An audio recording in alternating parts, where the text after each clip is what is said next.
Hey y'all, here's a quick video. 3 reasons why women should stay in the home. 3 reasons why, to put it the most drastically, 3 reasons why women should stay in the kitchen. Because we have all these feminists and these male feminists running around talking about women's liberation and all this junk. Well, let's look at our society. Let's look at what all is going on here. Our society is crumbling. We have a massive opioids epidemic, right? 100,000 people a year ODing, dying on these things. Yeah, that's great. That's great. We have all this LGBTQ crap going on. These people who don't even know whether or not they're male or female. Yeah. Look at all this. Our societal values are non-existent, you know. And the nuclear family has been so undermined that it's really been made. I mean, most people, they put it down. It's treated with such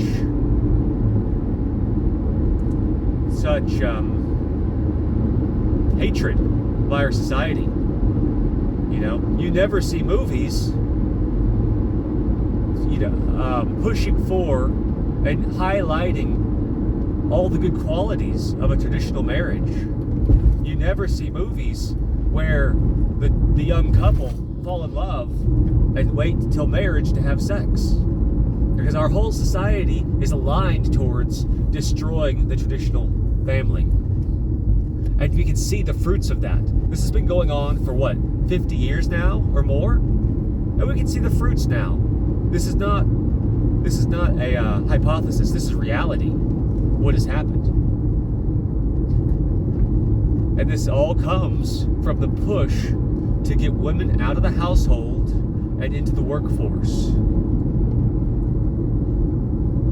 So reason number one why women should stay in the house is that the children should be the most important thing in a society.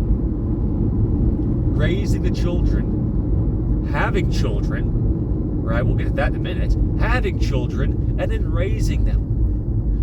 But they say, no, women, don't do that. Don't settle down when you're young and have children. Go out and get a job. So now, our replenishment rates for our society are below what we need. It's not a healthy society. It is because the women are too busy working and they're told to run around and have fun instead of have children, which is the most rewarding and fulfilling thing you can do. I'm a man. I have 5 children, and it's the most rewarding thing in my life. And I have a job. I work. I work in town, not on the farm. And my children are the reason I do the things I'm doing.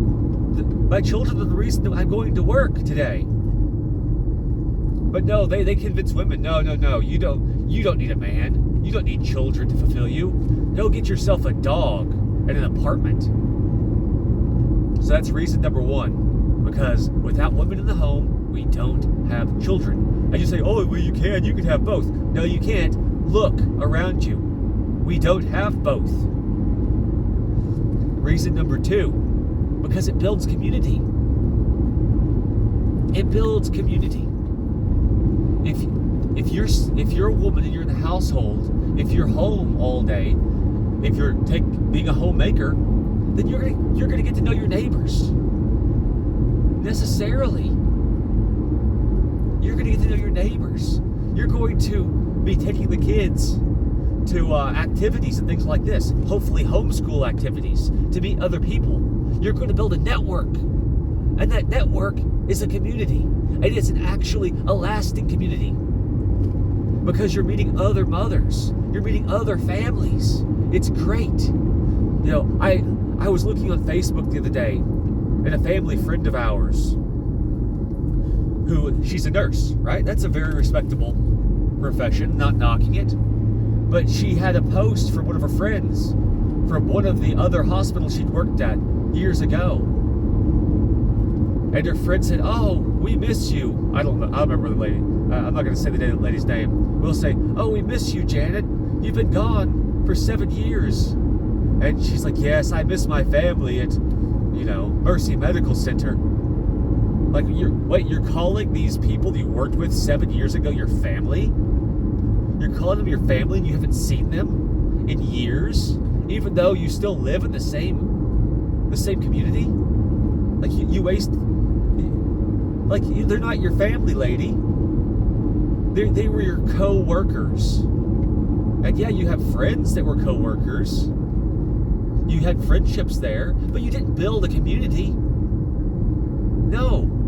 You were working in a very respectable profession, doing a lot of good work, but that's not your family. That's not your community. What are you doing? Quit calling groups family that aren't your family.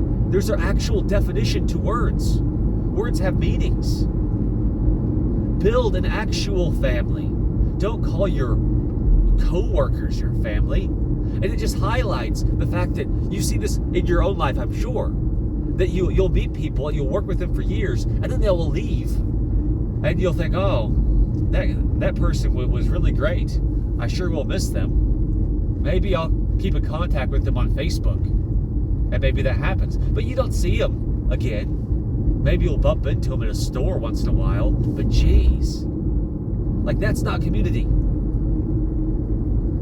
Women that stay in the household build actual community with like-minded individuals. They get to know their neighbors. It's wonderful, right? Look around at our society today. We have no communities. The Amish do. Let's look at the people that do it best. The Mennonites or the Amish, is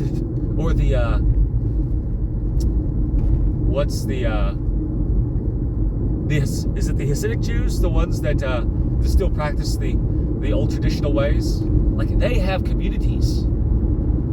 The traditional Muslims, they have communities because they are sticking with the traditional gender roles that are so important to society. Women have such an important role in our society traditionally. It is not to go work at freaking Waffle House. Jeez. Reason number 3, why women should stay in the household. Because women aren't men. Women shouldn't compete with men. If you are telling a young woman who is 18 years old and giving her the same advice you would a young man, you are delusional. You are delusional. Let's look at this. Men and women are biologically different. Women are only fertile until they're like 40s. Men are fertile until they're 80s. That's a huge difference. It's a huge fundamental basic biological difference.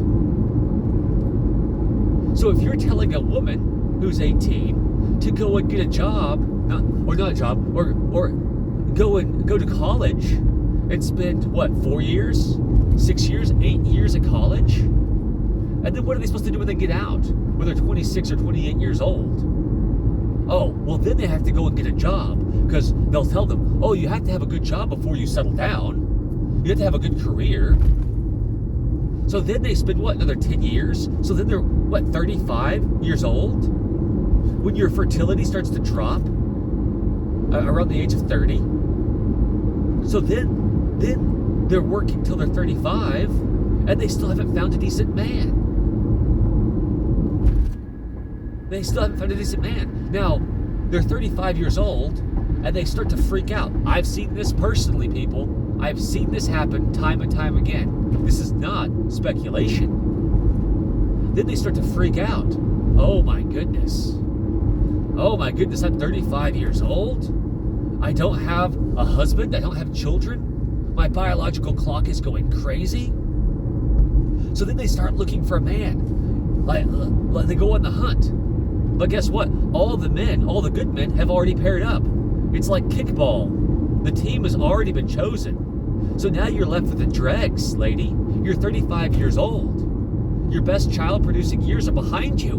And you have no other alternative but to marry some freaking beta, some loser. Now, I'm sure you're going to say, well, my friend Tiffany, she got a good man when she was 35.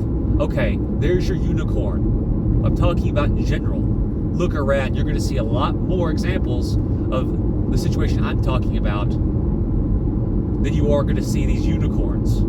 So then you have women who have to settle for a man who is not a good pick, and then they're going to produce maybe one, maybe two children, if that, or not at all, and they're going to be unhappy. They're going to be unfulfilled. A lot of times they don't even manage to find a good man and settle down. And so they follow this track that they were told to follow, and it's ruined their freaking life. So then the next 40 years of their lives, they are alone and miserable, or jumping from boyfriend to boyfriend. Well, that's great, people. You just condemned that 18-year-old girl to misery because you were giving her the same advice you were giving an 18-year-old boy. Because an 18-year-old boy can go to college, can have a career, and then when he's 35 or 40, if he still hasn't found a wife, he can marry, and he's got 40 more years to have children. And also, hypergamy means that he will probably marry a younger woman. So if you have a 40-year-old man who is ready to settle down, he's not going to marry that 35-year-old woman, most likely. He's going to marry the 28-year-old or the 30-year-old that still has all those years in front of her to have children. I mean, geez, you people are so short-sighted, or you're just evil. One of the two. It's a mixture. Condemning these poor young women to this crap. Now, the way a woman should do this is, when she's 18 years old, she should be virtuous. She should have a head on her shoulders. And she should start looking around and saying, okay, the kickball team is choosing players. I need to pair up with a good man. A good man who is virtuous. A good man who is hardworking. And who will provide for me and my children. So then, when she's 18, she starts looking around. Let's say when she's 20, she finds that man. She dates him for a year to make sure he's good. Then she marries him. Then she has her children. And then, right, there's biological differences. Women live longer than men. So then, after she has her kids, after she gets her first career finished of having children, when she's 40 or 50 years old, she can go to college then. There's nothing stopping her. Or she can go out and start that career. She's going to be smarter. She's going to be more experienced. She's going to be ready for that career. So if you're a woman and you want a career, you need to go that path because you're different than men. You're biologically different. Don't fall for this trap of thinking you need to compete with men in the workforce. Men don't want women with good jobs. Men want women with good values. Good values. It's all about sexual selection. We evolved this way, and that makes it the best way to move forward, because you're going to be going against nature otherwise. And fighting nature is not smart. You need to work with it in order to get what you want. So anyhow, that's just my quick rant for you young women and men out there who are looking around at this world and thinking you need to follow the crowd. Don't follow the crowd. Follow common sense. Anyhow, like and subscribe, leave some comments, and have a good day.